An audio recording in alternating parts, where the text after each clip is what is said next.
Welcome to RONAS Academy, where all complications in all business related courses are made comprehensible via online means, where we establish the concepts and the principles that will aid you in passing all exams with an ease. So subscribe and become part of the learning family, where we learn together and explore RONAS, comprehending the complications. So sometimes government provides some form of money or incentives to entity or range of entities for varied of reasons. It could be that because the business is located in a particular geographical area, or it could also be that because the business is undertaking some form of what employment or employment of some caliber of workers. It can also be that because the business is new or infant in the industry, the government will provide those incentives of money just to bring that company up or that entity up. So, in collectively, the incentives and the money that the government is being provided is what we call the government assistance. And then one form of government assistance is what we call the government grant. Government grant, which is devised or which the international, accounting standard board has divided a standard named as IAS 20 government grant. So in this lesson, we are basically going to focus on government grant. Now, when we say government assistance, what are we looking at? And when we say government, which group of people are we looking at? When we say government, we are looking at the government. We are also looking at governmental bodies and any similar bodies, whether local or international. So anytime you are talking about government, we are looking at the government itself, the governmental bodies, any body similar to the government, whether it is local or whether it is what? International. Now, government assistance, we are saying that when government provide any form of economic benefits, so that is in the form of incentives or money. So, you can have money or incentives, then we are saying that it's an assistance being provided by the government to an entity or a variety of entities, maybe based on specific reasons or criteria for which the government will give that assistance or provide that assistance to the entity. So in this case, we are saying that government assistance is basically economic benefit or an action by the government where the government provide economic benefits to an entity or a range of entities. So that is just about government assistance. But one form of the government assistance of which our lesson is going to be based on is government grant. So let's turn our attention from government assistance to government grant, which is one form of government assistance. Now, government grants. So which will be dingy. Government grants, we are looking at the definition of government grant. We are saying that government grant is assistance in the form of transfer of resources. So anytime we say government grants, we are saying that it's an assistance. Remember, this assistance is from the government. So the assistance, which is in the form of a transfer of resources. Okay, so in the transfer of resources in the form of cash. So we are transferring resources, but what resources are we looking at? We are looking at what? Cash. So usually it is assistance in the form of transfer of resources, which is in the form of what? Cash to an entity for a specific purpose. So the definition simply says that we are looking at assistance in the form of transfer of resources to who? To an entity. But remember that the resources are usually in the form of what? Cash to in the form of cash to an entity for a specific what reason or for a specific what purpose. The last part, which is for a specific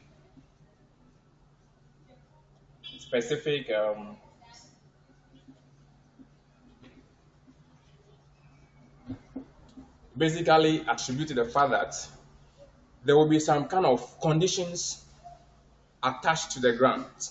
So the grant is coming for to accomplish a specific purpose. So the question is the entity going to comply with the conditions attached to the grant? We will go to recognition and measurement of government grant, and we'll look at under what circumstances is or are companies allowed to recognize government grant in their books. Remember, government grant is basically the standard IAS 20 establishes the accounting treatment for government grants. In fact, and then all other issues such as the grant related to assets and the grant related to income, or we call them grant asset related grants and the income related grant, has all been established in IAS 20. No, now that's the definition. What are some of the things that does not meet the definition of IAS 20? Anytime there is an indirect assistance from the government in the form of maybe the general provision of infrastructure to an entity, so it's a general thing, it's not directly to a particular entity, then we are saying that it does not meet the definition of government grant. So we are saying that anytime there is a general provision, a general assistance by the government to an area, not to a specific industry or a specific entity by this general, then we are saying that that particular assistance does not meet the definition of government grant. The second issue is that anytime the grant, we cannot reasonably place a value on the grant. So the second one has to do with value. Remember, the first one has to do with general, it is indirect.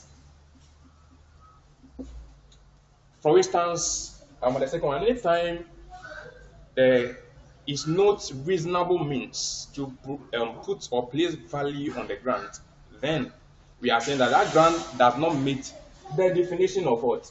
Government grant. That particular assistance does not meet the definition of government grant. In other words, when government provide free services to an entity or to any form of what group, then that particular item or that particular transaction does not meet the definition of government grant. The last key issue about the definition is that anytime there is a transaction between government and the entity, and then that particular transaction, we cannot distinguish it from the normal trading of the entity, then we say that particular transaction also, or particular assistance does not also meet the definition of the government grant. What it simply means is that in case government transacts with an entity, but the transactions, the context of the transactions, the content, and then the context in which the transaction happened cannot be separated from the normal trading of the entity, then we are saying that that particular transaction does not meet the definition of government grant. So these are the key three things, or these three assumptions, or transactions that does not meet the government grant. Now, when should we recognize an item of government grant in the books of an entity, and how do we measure government grant? So that will be the next subtopic. So recognition.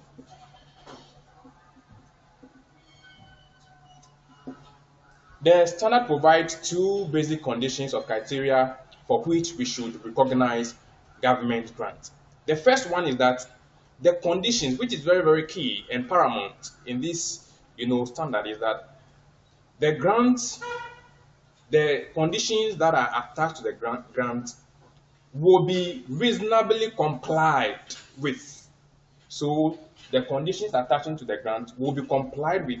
So if the conditions attached to the grant will not be complied with, there is enough reasons that the entity that a grant is being provided for will not comply with the conditions, then we cannot recognize an item of government grant. In that case, if the entity is ready to comply with all the conditions attached to the grant, then we can say that we can go ahead and recognize grant. So the first one has to do with conditions. The second one has to do with that the grant will actually be what? Be received. Remember, the grant will actually be received. That will be the second condition. So the grant will actually be received. So actually be received.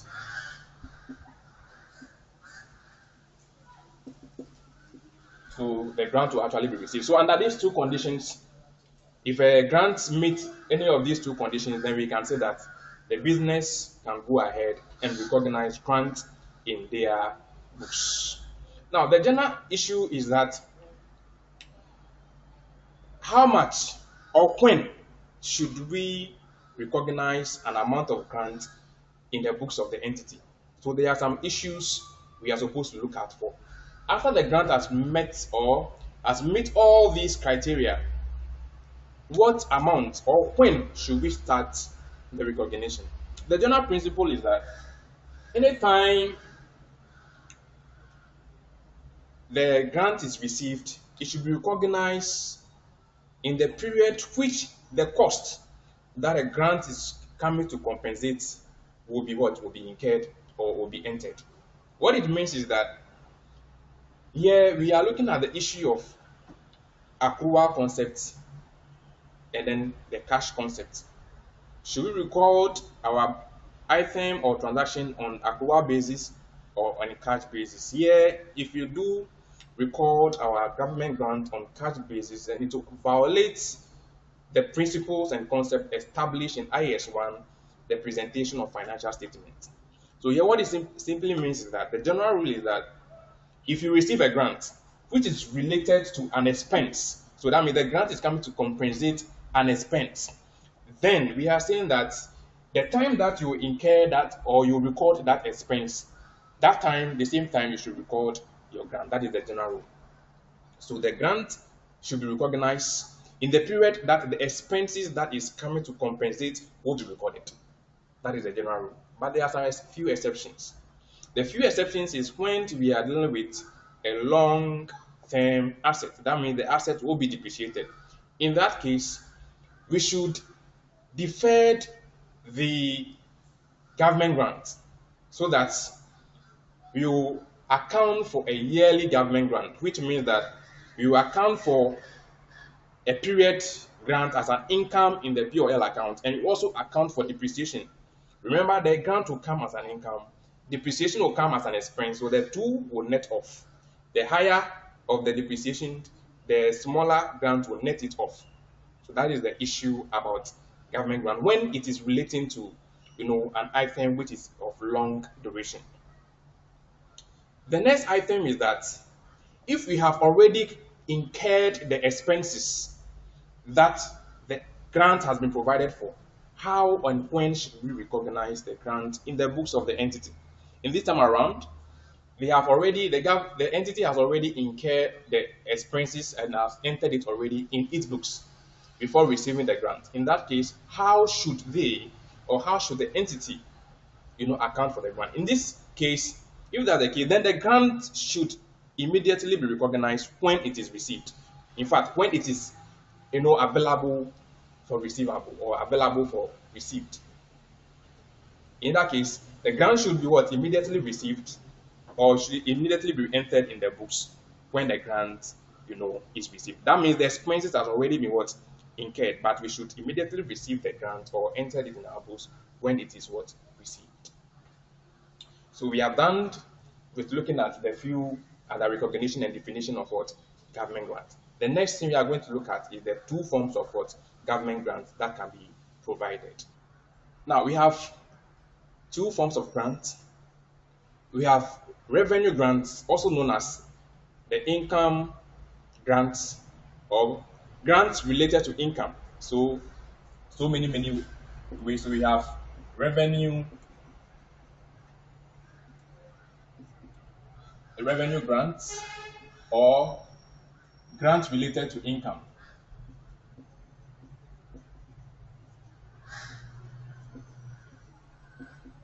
And then we also have the capital grants, also known as grants related to assets. So capital grants.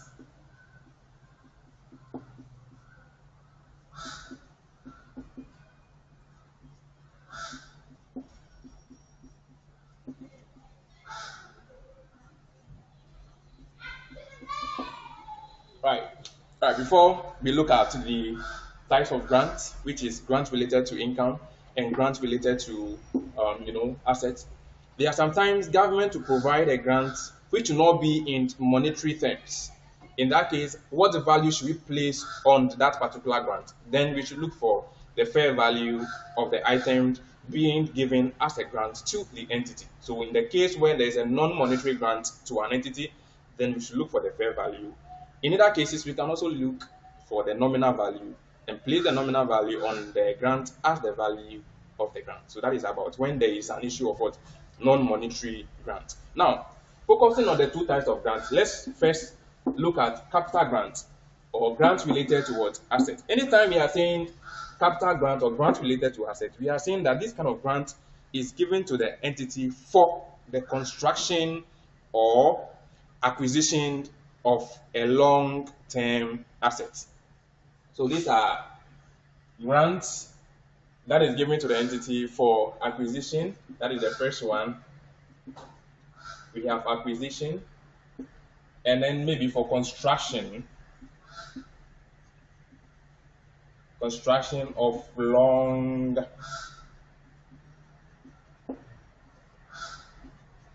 so for acquisition and for construction of a long-term assets. That is grants that are related to assets, or we also call them the capital grants. So when it comes to these grants, we have two ways of dealing with it in the financial statement of the entity.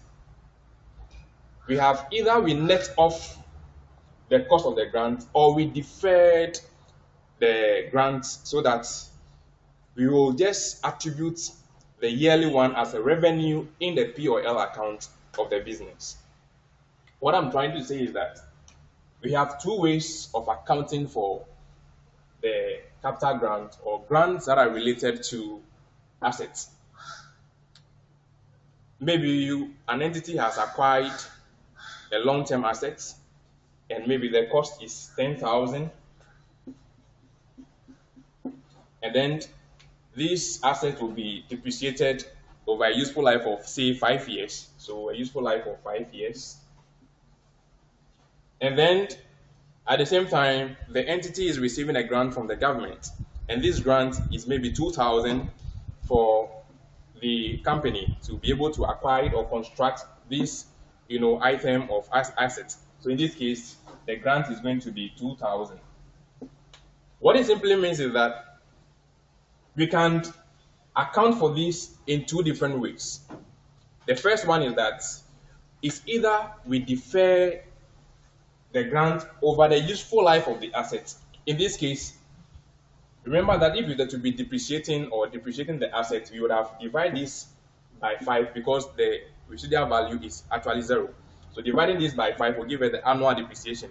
We would have done the same thing for the grant, where we will take only the yearly one into our P&L account as a revenue, and the rest will be deferred in the statement of financial position of the entity, of which we can also call it deferred credits, because that will be as an income which will be deferred in the statement of financial position. Remember that then in the subsequent period, we will just be bringing the yearly revenue to the P&L account of the entity, just as we treat depreciation, where we account for depreciation on a yearly basis.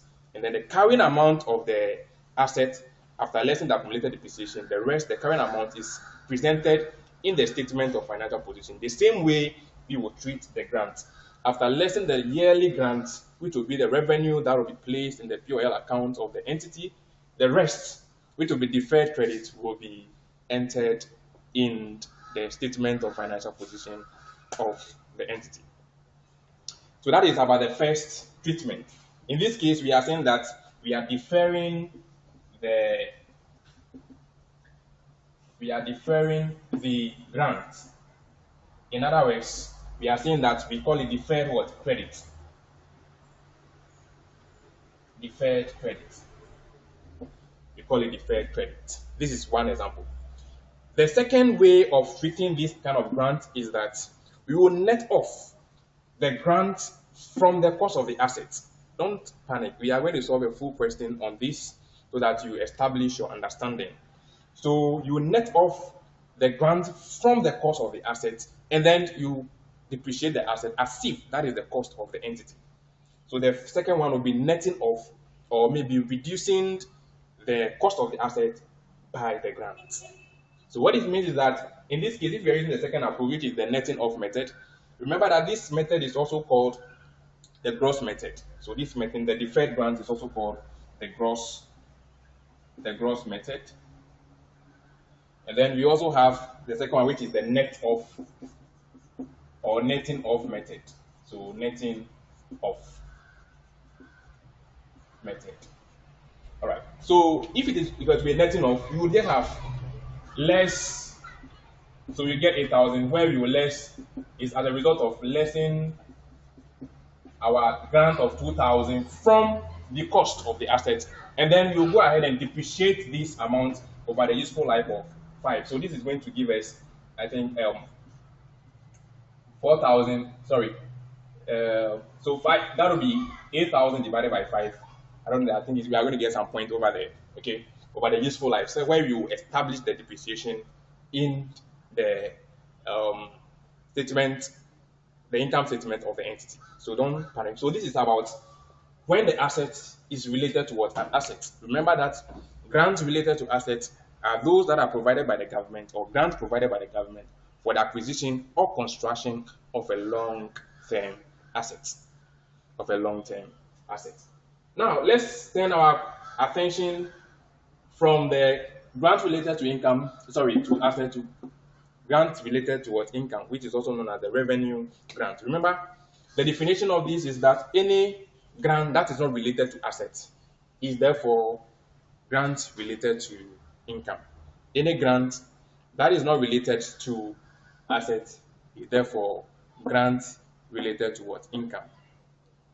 Remember, this is income and income of, and just the name, for the namesake, revenue. They are 1 year. So we just try and enter or recognize the grant in the period that the income is also being recognized. But there are two ways of treating this.